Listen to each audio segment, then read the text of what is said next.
Exodus chapter 8.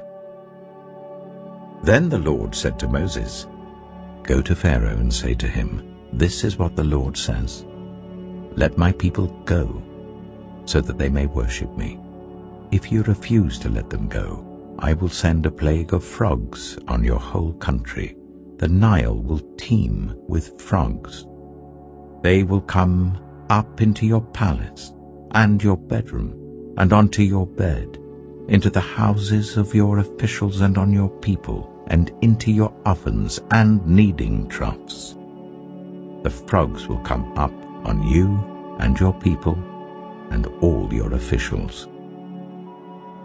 Then the Lord said to Moses, "Tell Aaron, stretch out your hand with your staff over the streams and canals and ponds, and make frogs come up on the land of Egypt." So Aaron stretched out his hand over the waters of Egypt, and the frogs came up and covered the land. But the magicians did the same things by their secret arts. They also made frogs come up on the land of Egypt. Pharaoh summoned Moses and Aaron and said, "Pray to the Lord to take the frogs away from me and my people, and I will let your people go to offer sacrifices to the Lord." Moses said to Pharaoh, "I leave to you the honor of setting the time for me to pray for you and your officials and your people, that you and your houses may be rid of the frogs, except for those that remain in the Nile." "Tomorrow," Pharaoh said.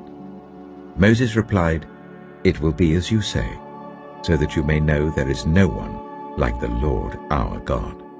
The frogs will leave you and your houses, your officials and your people. They will remain only in the Nile."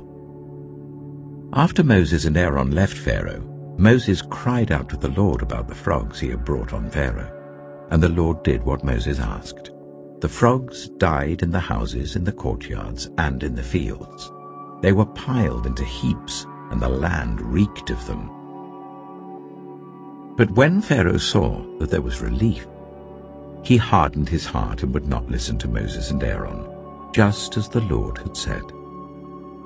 Then the Lord said to Moses, "Tell Aaron, stretch out your staff and strike the dust of the ground, and throughout the land of Egypt the dust will become gnats."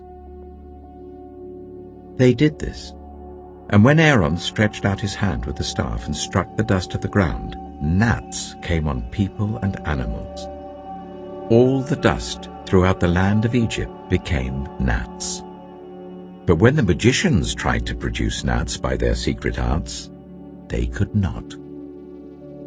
Since the gnats were on people and animals everywhere, the magicians said to Pharaoh, "This is the finger of God." But Pharaoh's heart was hard, and he would not listen, just as the Lord had said. Then the Lord said to Moses, "Get up early in the morning and confront Pharaoh as he goes to the river, and say to him, 'This is what the Lord says. Let my people go, so that they may worship me. If you do not let my people go, I will send swarms of flies on you and your officials, on your people and into your houses. The houses of the Egyptians will be full of flies. Even the ground will be covered with them. But on that day, I will deal differently with the land of Goshen, where my people live. No swarms of flies will be there, so that you will know that I, the Lord, am in this land. I will make a distinction between my people and your people. This sign will occur tomorrow." And the Lord did this. Dense swarms of flies poured into Pharaoh's palace and into the houses of his officials. Throughout Egypt the land was ruined by the flies. Then Pharaoh summoned Moses and Aaron and said, "Go, sacrifice to your God here in the land." But Moses said, "That would not be right. The sacrifices we offer the Lord our God would be detestable to the Egyptians. And if we offer sacrifices that are detestable in their eyes, will they not stone us? We must take a 3-day journey into the wilderness to offer sacrifices to the Lord our God, as he commands us." Pharaoh said, I will let you go to offer sacrifices to the Lord your God in the wilderness, but you must not go very far. Now pray for me. Moses answered, As soon as I leave you, I will pray to the Lord, and tomorrow the flies will leave Pharaoh and his officials and his people. Only let Pharaoh be sure that he does not act deceitfully again by not letting the people go to offer sacrifices to the Lord. Then Moses left Pharaoh and prayed to the Lord, and the Lord did what Moses asked. The flies left Pharaoh and his officials and his people.